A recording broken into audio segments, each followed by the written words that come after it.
everybody. Welcome to another episode of The Gathering hosted by SRS Paranormal. Tonight is night 2 of the Haunted Harvest event. We are here, or actually, I'm here at our home haunt, the Nickerson Sneed in Glade, Virginia. Al is joining us from his home studio. And we're going to have a special guest tonight. We're going to introduce her in just a few minutes. But I want to talk about a couple of things real quick before we get into tonight's show. But tonight's special guest is the Ghost Sisters. We'll have 3 of the all-female team, the Ghost Sisters, based out of Ohio. They're an energetic, fun group. I've actually been secretly following them on Facebook for quite some time and just got introduced to them here recently. But this is part 2 of our Haunted Harvest event. So we will be up here at our home haunt, the Nickerson Sneed, for the next 3 weeks. Next week, we'll be doing a live investigation here. It is a public investigation. And of course, we'll be following all the social distancing protocols and safe practices due to COVID-19. But it is a live event, and we will have this show being streamed live for that. And then we have 2 other events coming up throughout the month of October.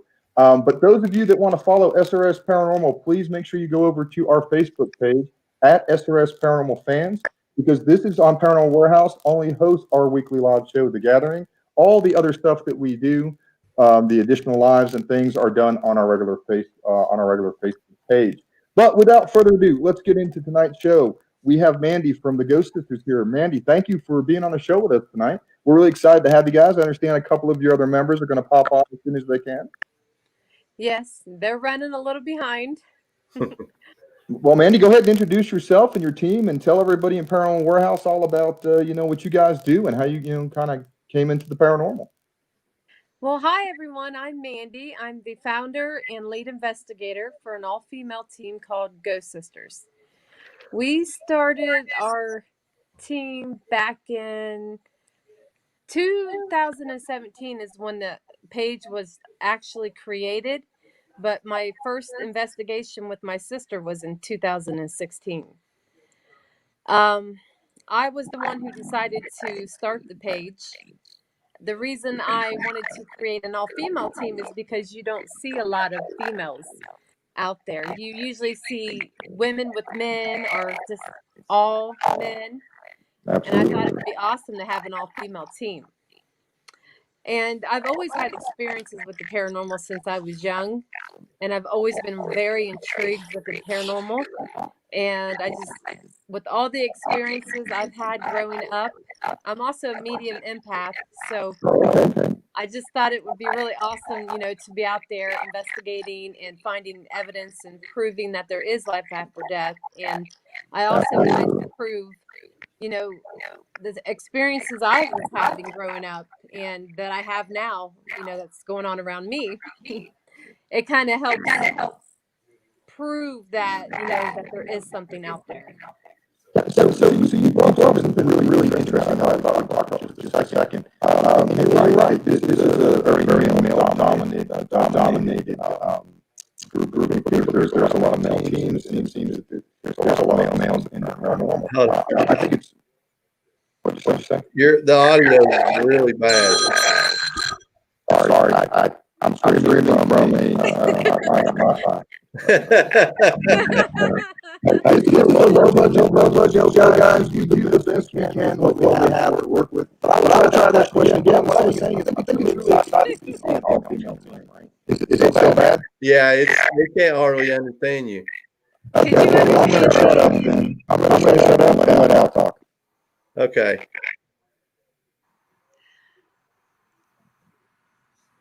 Talk, Al.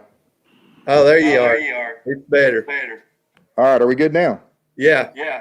Guys, once again, this is a low-budget, no-budget show, and Rebecca McFarling said you are all sounding demonic. That is terribly frightening, especially since I am sitting in like one of the most active haunted locations that we have been to, and we've gone all over the country. So, yeah.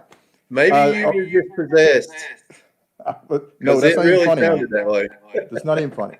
Yes, it is funny. But no, so Mandy, is my audio good now? Can we try this again? Yeah.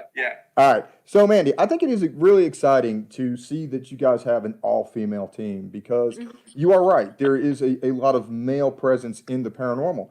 And that was one of the things that we found early on. We started in 2000. My journey started in 2005. But when we formed a team in 2007, we were like everybody else. We were an all-male team.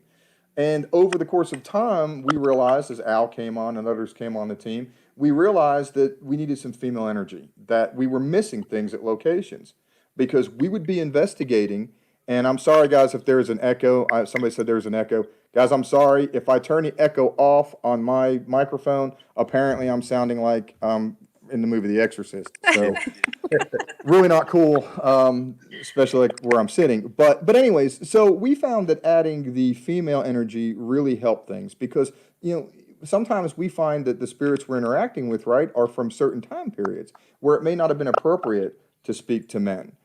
So maybe they don't interact with men. We also find that children warm up quicker to the women. So adding females to us to our team really elevated our experiences. So hats off to you guys for putting together an all female team. I think that's really exciting stuff. Thank you.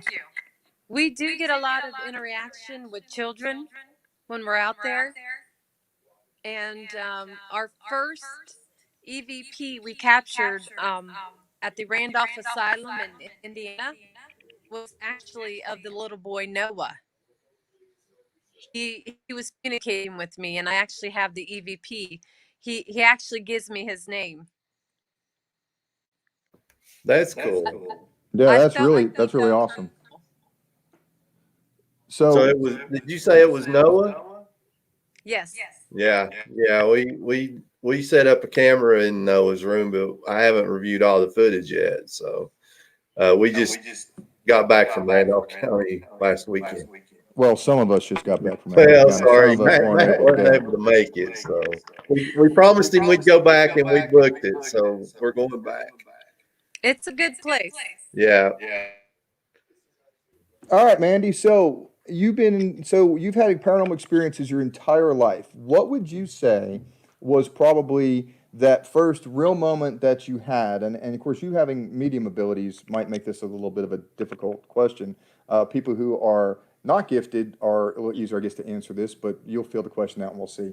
What was the experience that I guess made you think, okay, it's not me, there is really something that is going on. There is really definitely something with the paranormal. I've got multiple. Okay. Well, what's your favorite? What was like the most compelling one? Maybe that's the better way to put it. Well, it's kind of long story, but I'll just shorten it. I had a brother who was killed in 1990, and he was actually one of the first to contact me. This would have been in 1998 on his birthday in May. I was home with my two children, and their father and his dad was out in the garage working on a vehicle. And I had the TV on Channel Fox watching The Simpsons. And all of a sudden, my TV went black, and his name started going crazy on my TV. It was saying Sean, Sean, Sean over and over. And I went out to get my kid's dad to come in and see what's going on because I kind of started freaking out.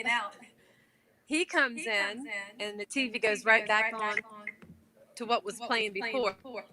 And he's just looking at me like, Mandy, you need to calm down. I know you're upset because we were supposed to go plant flowers in his grave, but we didn't get to.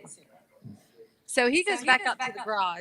And as soon as he goes back out there, my TV turned right back on.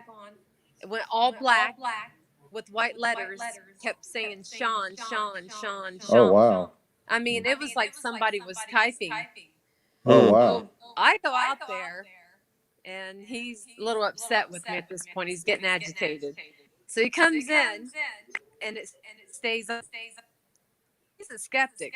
Well, he was. So he looks at the TV, and he's like, Mandy, what is going on? I said, I told you. I don't know. So he just says, I'm sorry. And he just sat down on the couch and just staring at the TV. Oh, wow. Well, his dad comes in and looks, and he's like, what's going on in here? And my kid's dad tells him, well, it's Mandy's brother's birthday. He's deceased. His name's going crazy on the TV.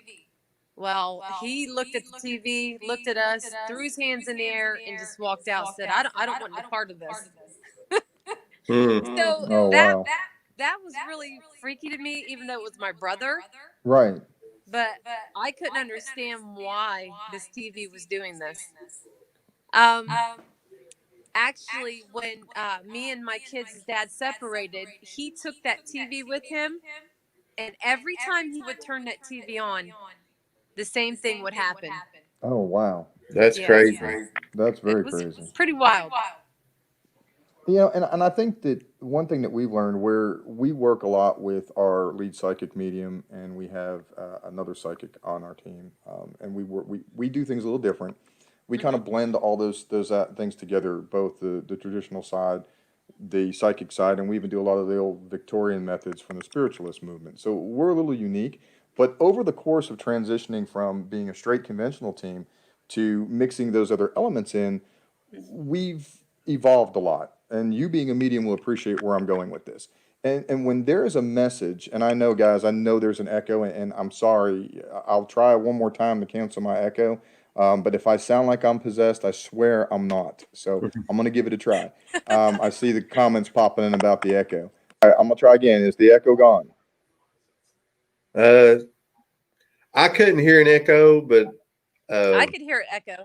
Is You it still can. echoing? Go ahead and speak again. Still echoing? I don't hear it. I don't hear it. The only thing we can do is mute our mics when we're not talking now. We'll mute our mics. If we're Okay. not. But anyways, what I was going to say, and guys, I'm sorry, we're working on the Wi-Fi up here at the Nixon feed because we do not. Host mic is lost. I don't know. Okay, we're good. I'm back. Sorry, guys. We are streaming from Wi-Fi. I do apologize. We're not on a solid internet connection. We're trying to make this work.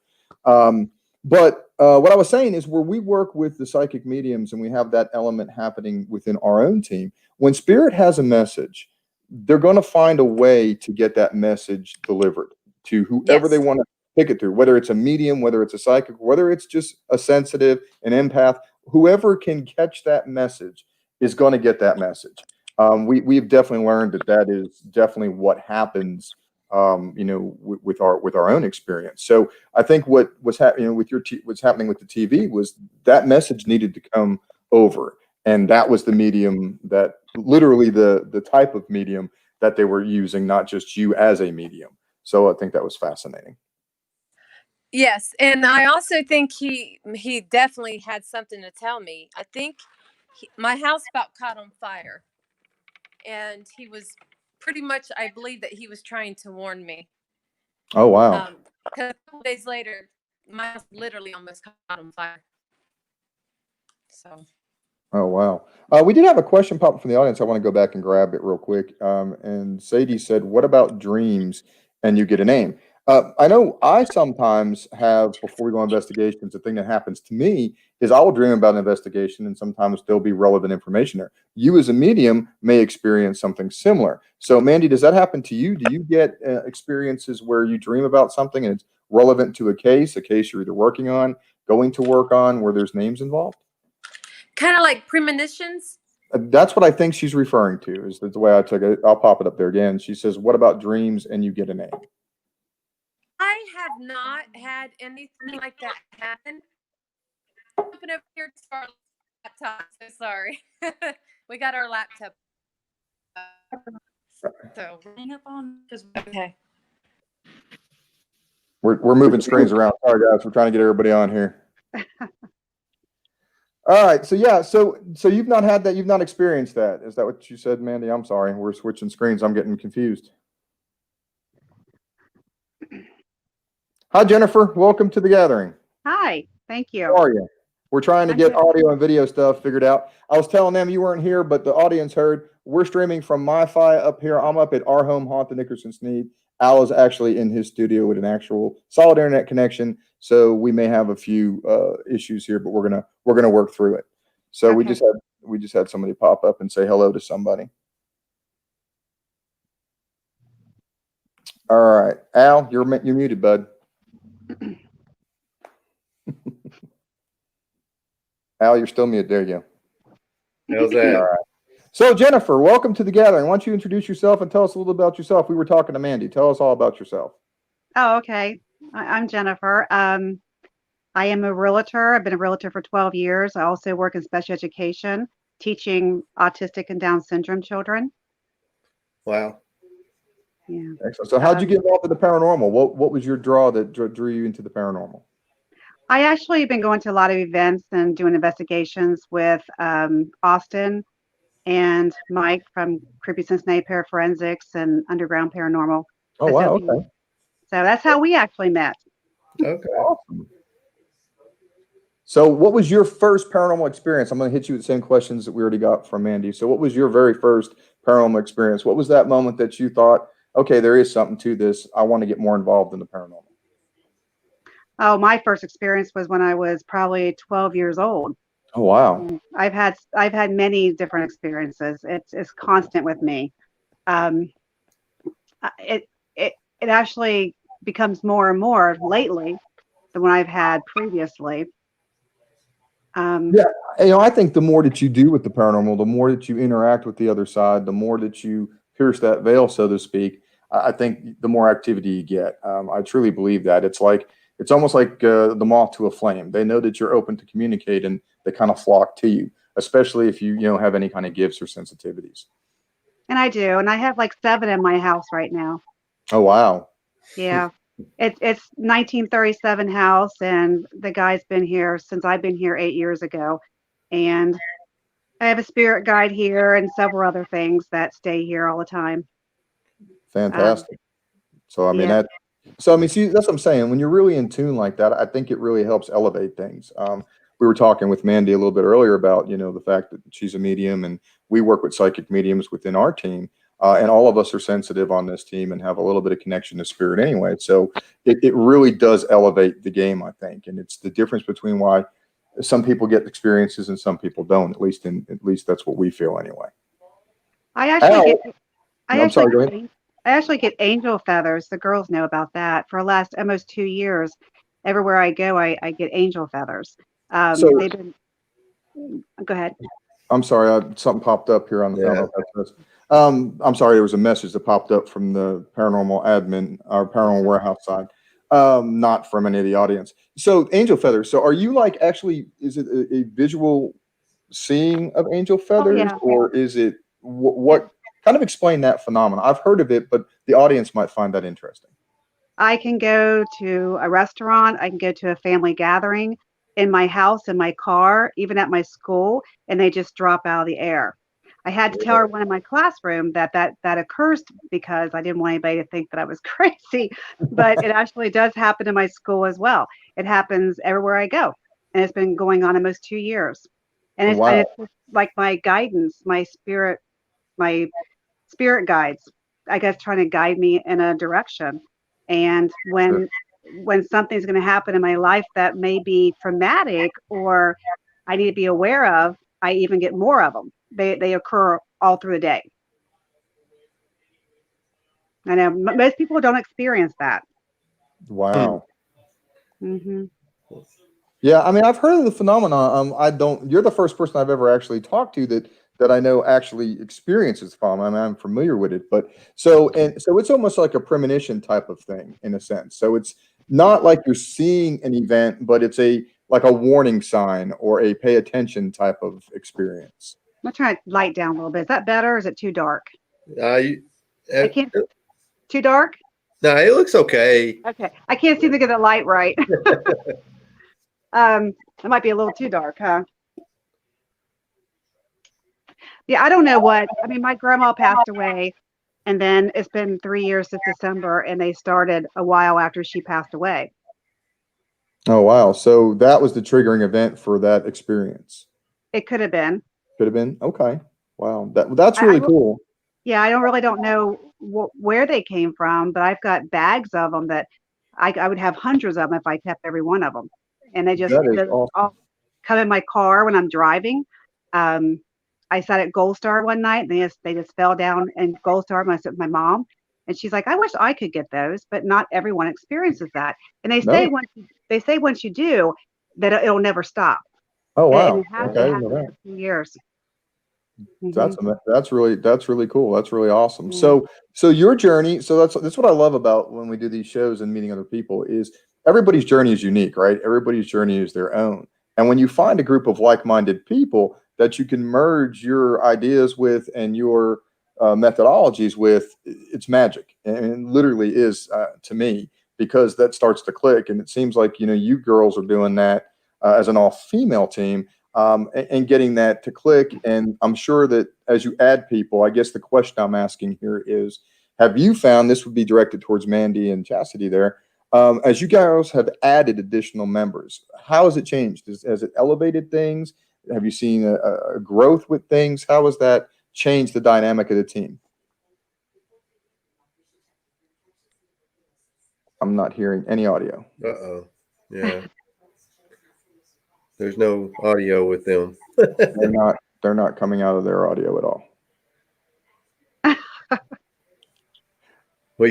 Jennifer, you are the newest member, right, of the team? Yeah. Is that correct? Yeah. Okay, and there's with 5 of you, it was kind of hard as I was reading through the bios and stuff, trying to remember who kind of goes where. So how long have you been with the team? Just recently, weeks actually. Okay. Really? Mm-hmm. We just got back from the shrine. Mandy and I went down to the shrine a couple weeks ago in Tennessee. Right. Which is in our back door. Yeah.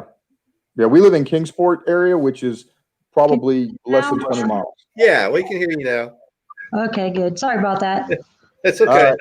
We've had nightmare issues tonight. We're just rolling with it. It is a live show, so we're just going to see what happens. It happens sometimes. It's a learning process. Website. So usually I use Zoom, so this is new. Okay. Yeah, we've been on StreamYard since we started doing the live shows. And I know a lot of people use Zoom, but we've been on StreamYard, so it's what we're set up for. So I do apparently have to add some stuff going out on the pre-emails about some things that I'm learning as we go here. But the question, getting back to the other, for you guys, Mandy and Chastity, as you've added people to the team, how has the dynamic changed? A lot more activity. We have actually grown more, and we get out there more. I've noticed it's like we are so busy, like it's almost every weekend, and if not every weekend, it's every other weekend. And just adding new members, I think, has also made a difference, because some can go and do more with us than others can. So yeah, we've definitely grown, and it's awesome when we add new people, because it does make a big difference. And seeing how they investigate what their abilities are. Like Jennifer, she brings a lot to the team. I mean, she's very gifted, very.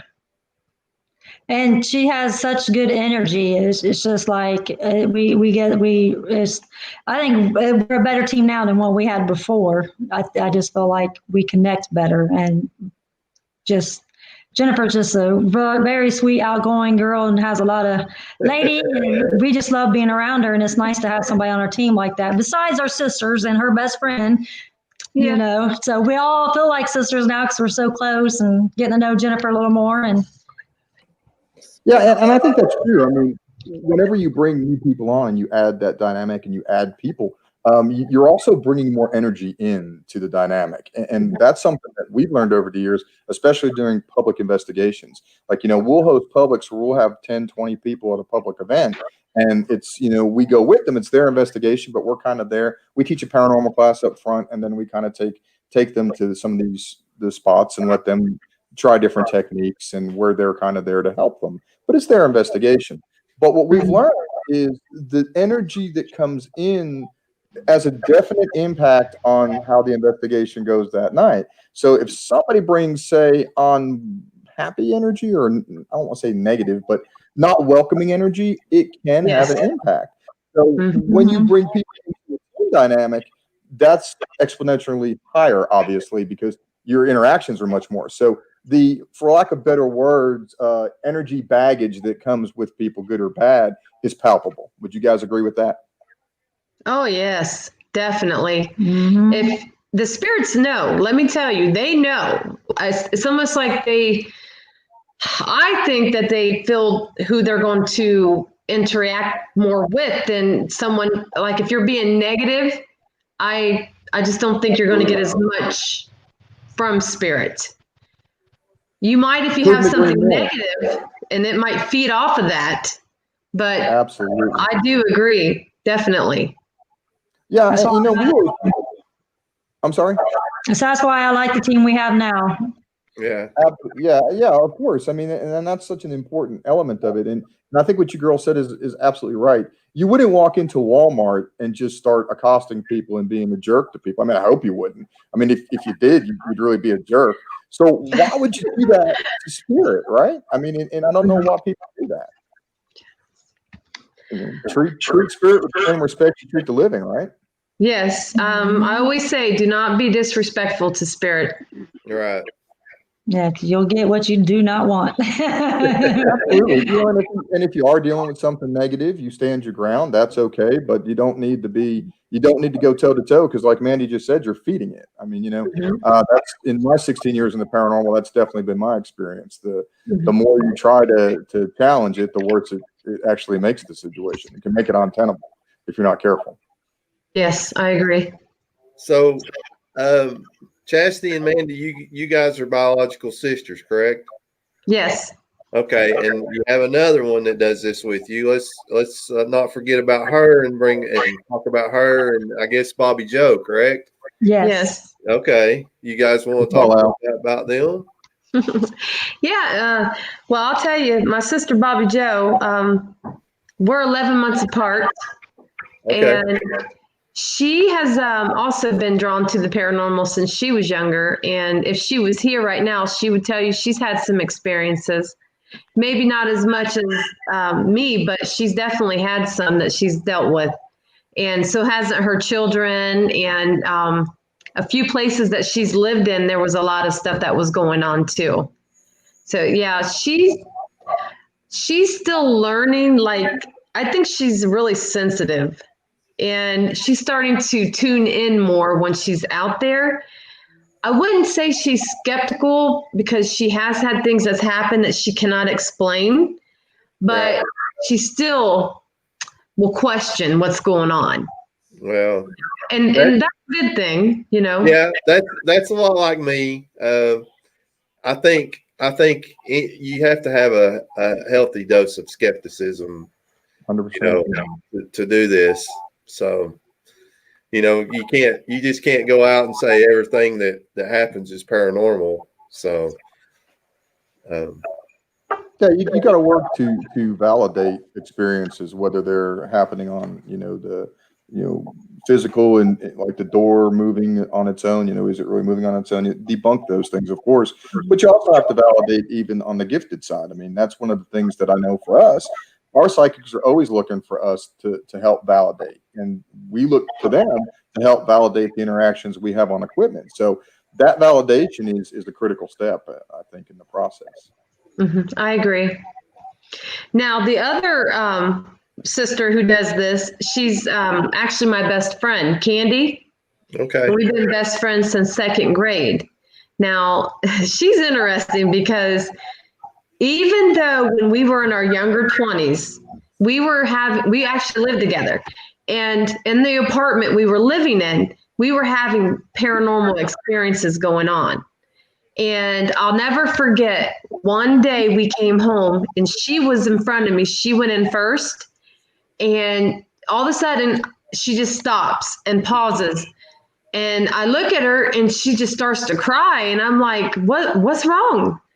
She told me that she had just seen a child literally float across the living room. Now, Wow. she's still skeptic to this day, even though she's seen with her own eyes the child.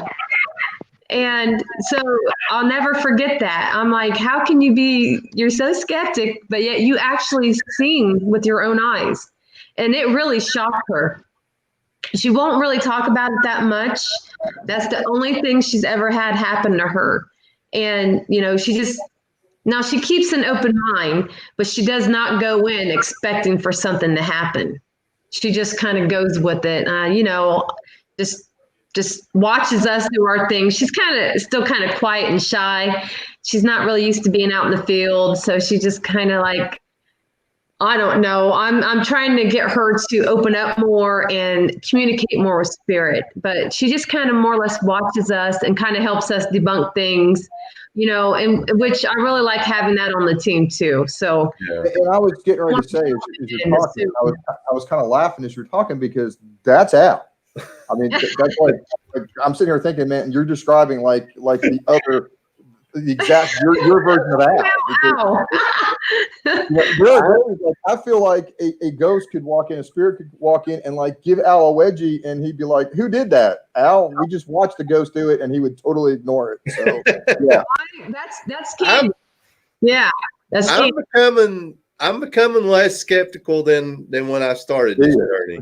He's opening up more. I'm not really a visual person, but I hear a lot of things, and I have had a few visuals that's swayed my opinion. So, but I'm always the one that's like, we're sitting in a circle being quiet and we hear a noise and I'm like jumping up to run and see what it is. And you mean like we're sitting in a séance circle at the Ross Opera House, finally starting to get contact, and you break the circle to go find out what that was behind the curtain. You talk about that? Yeah. Now, see, Candy wouldn't do that. She'd be like, "What was that?" But she's not going to go look.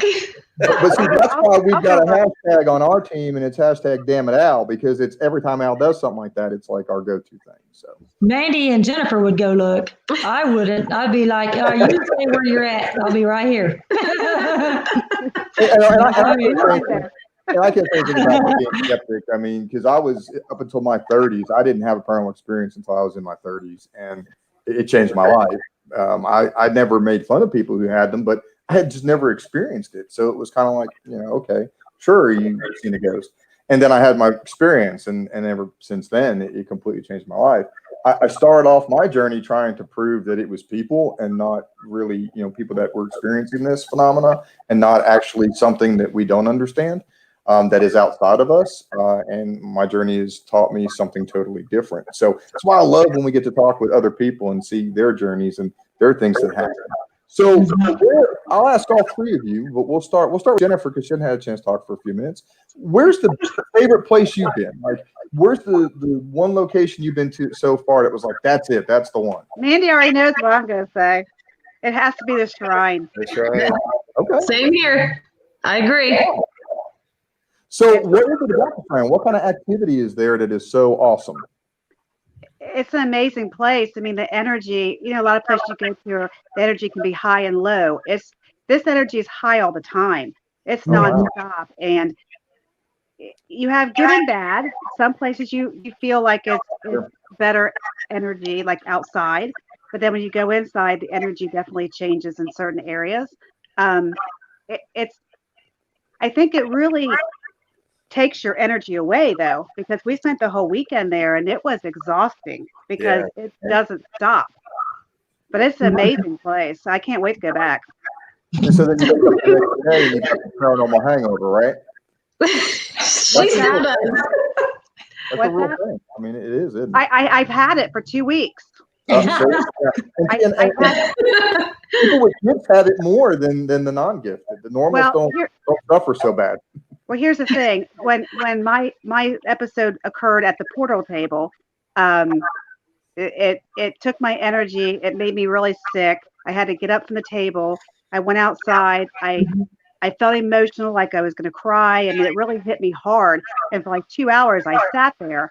But I think when I came home, I was really drained. But I think it's still kind of, we've had situations like Creepy Cincinnati Paraforensics. They had someone on their team that it put them in the hospital for a month. Oh, wow. And it's sometimes, usually in a few days to a week, you can be over this. And I feel like I'm still not kind of over it. But I mean, eventually it'll go away. But it hit me hard at that table. And Mandy actually addressed it to me first before I even realized it was even affecting me. And then it started affecting me after that. Her face changed I watched her face get distorted, and I'm like staring at her, and I told her, I said, I don't mean to freak you out, but I know I keep staring at you, but your face is changing. You look distorted to me. And the more I kept looking at her, I'm like, oh my gosh, what's going on here? Because I've never witnessed that before. And she looked like she was like literally like she kind of looked like she was turning looked like a witch. Like her face, she looked older. It was creepy. And once, which I was looking at her and I noticed she kind of was like in a like just kind of, I don't know if she was concentrating or what she was doing. She was kind of spaced out. But I'm like staring at her, and I noticed when I brought that up to her, it was almost like it must have just, she was sensing something was different. Yeah, one of the elders said that it was trying to use me to, relay the message, and I believe that. But it hit me so hard that I had to get up. I couldn't take the energy anymore. Once I went outside, it was like it released me. Right. But then it took me a couple hours to get my energy back to actually, I wasn't incoherent. It was just feeling really sick.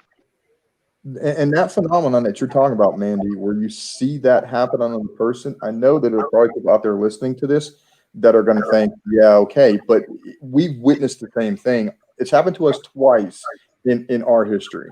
Once was at a location not too far from here, ESTHouse. Rhonda was using a technique called scrying. She was scrying in a mirror, and I was standing to her right, and I actually watched not only her reflection change, but her literal face changed. The other time, and that was several years ago, the other time it happened was the other night here after we did the live seance and checked in on it and gave the tour of the house. We went upstairs and joined the second seance upstairs, and it actually happened here to one of the people that was in the seance circle, where everybody in the circle witnessed that. So our belief, or our thought process is, it's a type of scrying that individuals that are seeing it, you're sort of visually scrying on that person's face, but the person is probably channeling that energy, and they're literally channeling that person. So that's why we're seeing that. That's at least our theory.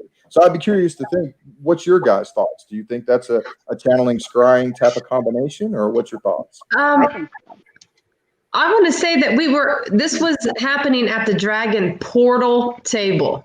So this table is actually used, it's a portal, and anything can come through. It stays open. They do not close it, and they don't judge anything that comes through. That's so awesome. We kind of like welcomed, before we got started, like we kind of like, did like a seance thing, and we welcomed whatever. And we were sitting there, we were all feeling, we had different devices around us, and things were lighting up, and the cold breeze was just overwhelming, like a blanket, just constantly on you. And that's when I noticed that she began to change.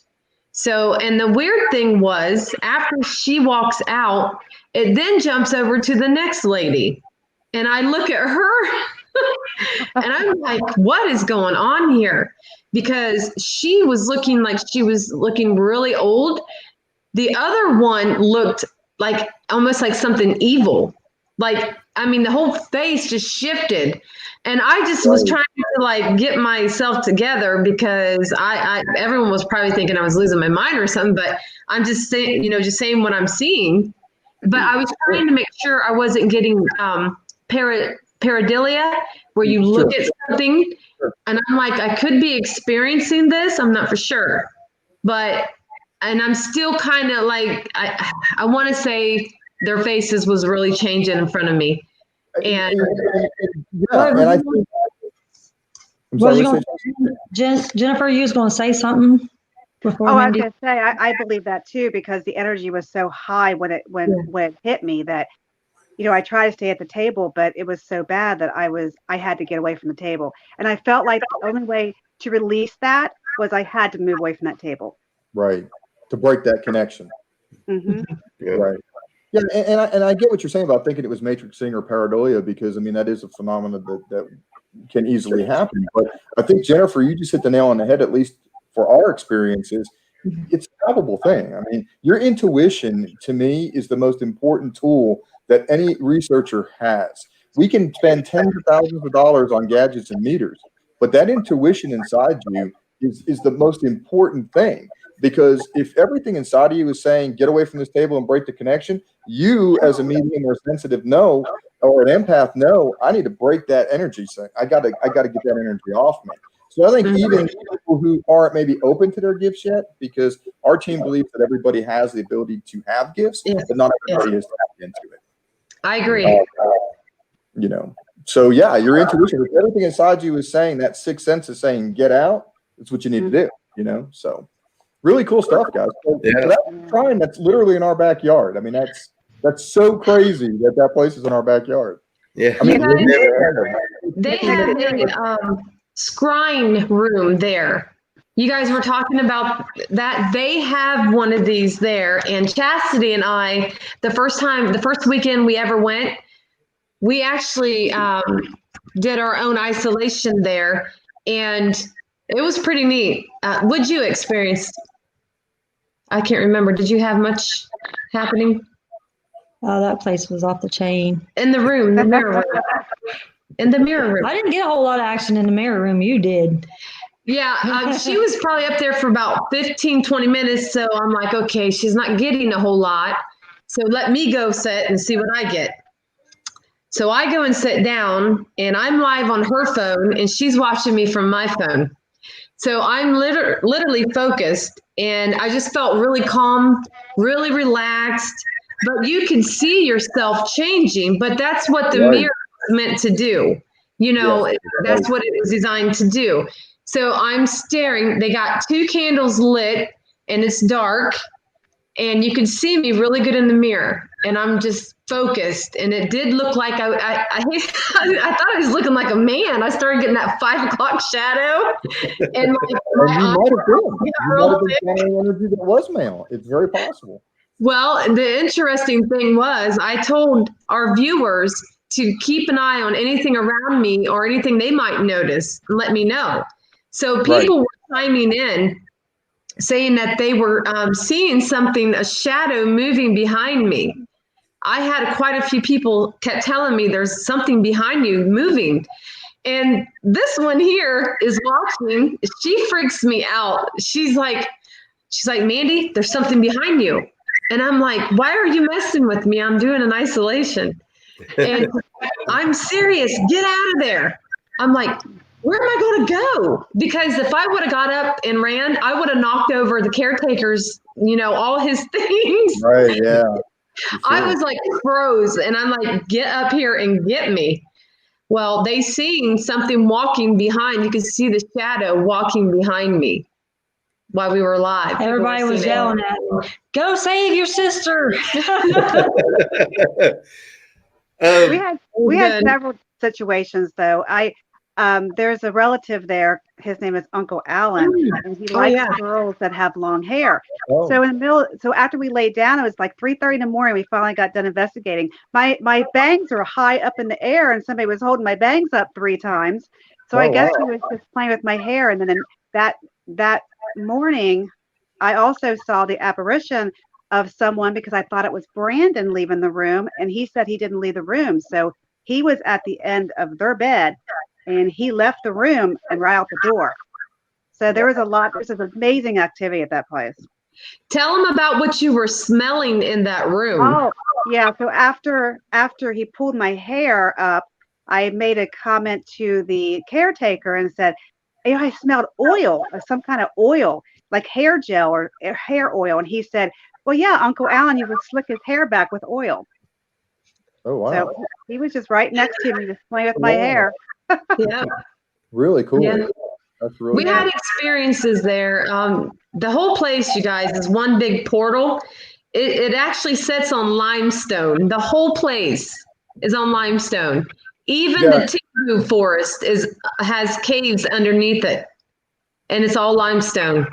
And this area, this region where that would be located, between here, I'm in Glade right now, in Glade Spring, Virginia, which is about 20 miles north of Bristol, plus or minus. Al is sitting about probably 15 miles to the west of Bristol, there's a ley line that runs right through this area.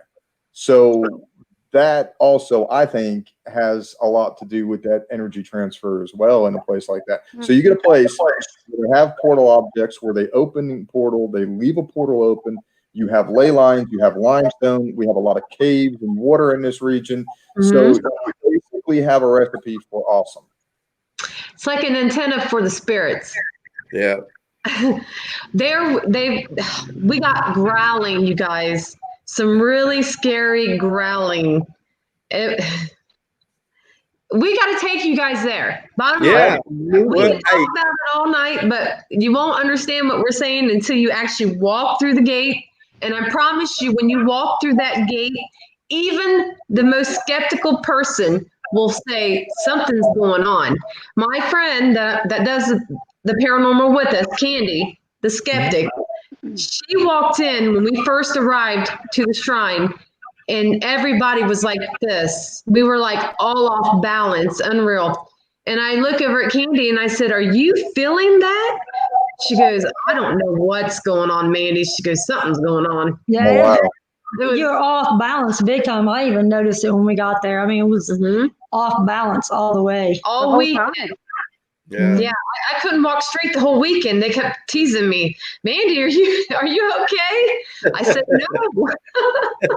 Well, when you guys come down again, we'll have to take you up to the ESTHouse. So Ooh, take a weekend out of it. that'd be awesome. You guys will love this place too. It's a unique place. It's pretty cool. A lot of activity. It never disappoints. It never disappoints. The same with the shrine. I mean, we've only been there twice, but you will not be disappointed, not one bit. And you're like totally speaking our language with that, because I mean we're heavy into all of it. I mean, we have a lot of the conventional tools, and we use all those tools, and we use the conventional methods. But we do a lot of the Victorian era spiritual stuff. I mean, we do pendulums and dowsing rods and spirit boards and séance and mirror scrying. So these are tools that we use, candle manipulation. These are tools we use with, and we combine with the psychics and the conventional equipment. So that's why I say we're a little out of the box on the way we do things. So a place like you're talking about is like so up our alley, because that's stuff that we really love. They have a witch's box. Jennifer, tell them what happened to you when you touched that witch's box. Well, some people have told me that my hands are my tools, that my energy is in my hands. Sure. So I Are thought, you a light worker? What? Are you a light worker? She has yet to discover. She's discovering what she really is, actually. Okay. Yeah. To me, I could see you being a light worker. Just the angelic feathers, the type of experience you have, the channeling, that all to me lines up with healers and light workers, people that channel that type of energy. I'm a Reiki person. I'm only Reiki 1 right now, but I'm expanding that. Our lead psychic's a Reiki master, so she's my Reiki master. I'm considering that at this time to do that training. Highly recommend Reiki to everybody. Best thing you'll ever do. Because I was told from a psychic, she said, "Why do you touch things and you always pull your hands back?" She said that you're the type of person that can actually read the history of something with your hands. So you can do psychometry, possibly. I don't know. I'm testing that. So when I went down to the shrine and we had the witch's box, I actually put my hands on the box and tested it and mentioned, what I thought about who the witch was, and I was told that I was correct. So there you go. I'm working with it. Yep. That's awesome. Psychometry is another gift that not a lot of people have. It's again something we're familiar with. Our other psychic, Rhonda's daughter, that's her gift is psychometry. That might be a good person for you to talk to. That's what her area of expertise is, really. Yeah, I'm also a fourth generation witch from my family. So my great grandma's 2 sisters. So it's been four generations. So Understand? I've been doing that a long time. Well, that's a good sister. Yeah. She brings a lot to the table. Yeah. I also do spiritual writing too. And I actually did it there at the shrine and got some really interesting stuff when I did that writing. So you did automatic writing? Yes. That's awesome too. Yep. That's cool. That's another cool thing. So- These are all the type of things we love to do. So you guys are Yeah. this is awesome. I'm excited. A lot of times we have people on the show and we try to talk about these things and they're like, huh? So that's awesome. It's really cool that you guys do some of these things. It's great. So what kind of gadgets and equipment do you guys like to use, and theories that you guys like to do? The spray. Okay. They don't know. Tell them what you're talking about. They don't know the spray. We have you know how mist, you know how spirits are connected to the mist. Well, we put the light, we put a flashlight, and then we spray water, and we have this app, and then we take a picture of the spirit. We have them come into the light or on the mist, and we take a picture with this app. Well, That's we very awesome. records it. Water Water records it for us, and then we take a picture of what we Sure. find. Water is a kinetic energy source. So we use a bright light with water, and we have this app, which is it records while we spray. And then we are able to go back and we can get images of whatever. If there's something going on, like if we get a lot of activity, we like to do the spray because we have captured like images. But then again, you have to be careful because it goes back to that pareidolia where you can actually see multiple faces, and we're meant to see that. So, but I do love that spray. The spray is really awesome. So it's kind of uses like refraction to. Yes. Okay. Like they use infrared. You can. I don't know if you've ever seen any of us actually do the spray on our site when we're live. We use the spray a lot, actually. I missed that. I guess I haven't seen that. Yeah, and Well, I'll have to we go back and check out some of their lives because that's cool. Yeah. and we actually will, if we think we got something, we post it and we kind of leave it up in the air for our viewers. What do you think? What are you seeing? Yeah. Right. Because I don't want to always assume that it's actual spirit. But although it does, we do get some good pictures, some really good pictures. And then we have the ink box, which is pretty cool. We like the ink box. Geophone. Okay. Q2. I have the Intercom Box made by Jay Prather. And she has a haunted doll. We use the haunted doll for We have a doll too that we use. That's cool. Yeah. He's creepy too. McCarthy ventriloquist doll is ours. My doll's name, Marcette, and I use her for a trigger object for the children. And when I took her, the last time I took her to the shrine, I did get some interaction with the K2, but the first time we took her, we had her in the cave. I mean, the K2 was just nonstop lit up with her. That's But cool. he also has haunted dolls there. Right. Don't he, Jennifer? Many, yeah. We had the spirit turn the haunted doll around Yes. when we wasn't Wow. paying attention. Wish we would have got that on camera. I kind of have like an aversion with haunted doll because like I said, we have one. It's Rhonda's, and she loves him. I call him Creepy. That's just my nickname for him.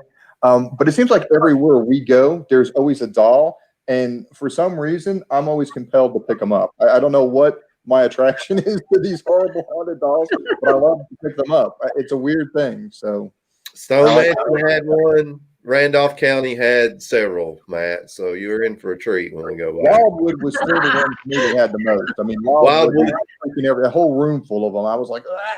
It was horrible. Wildwood Sanatorium had a lot. Yes. Yeah. I actually have 3.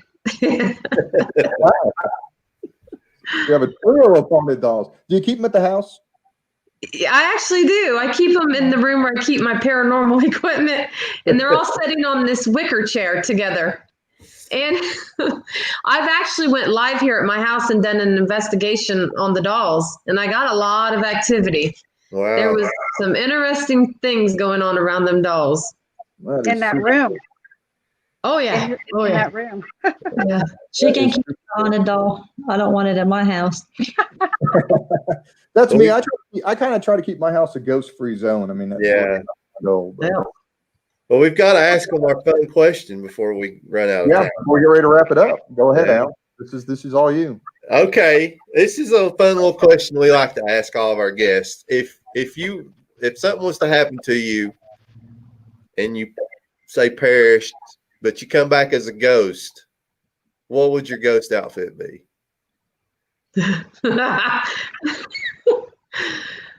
Well, I'm not sure.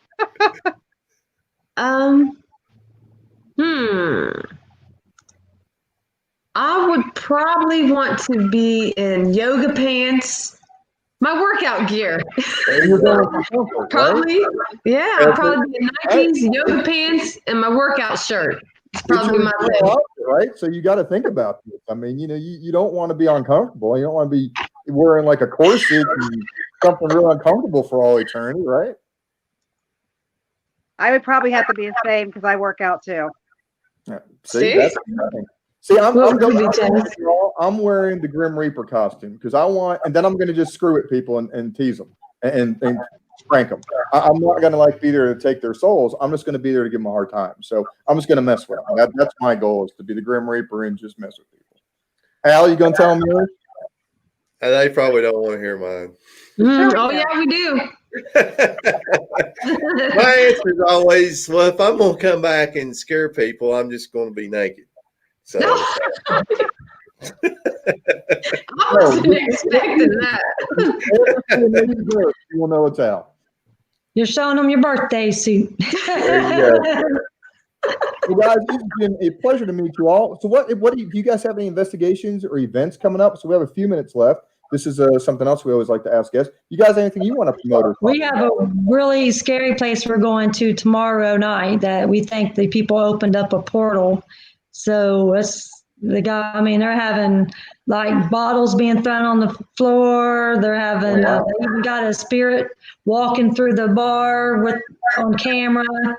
And one of the guys seen somebody in there with red eyes, and they've been having all kinds of activity since they opened up this tunnel underneath their building. So that's going to be interesting.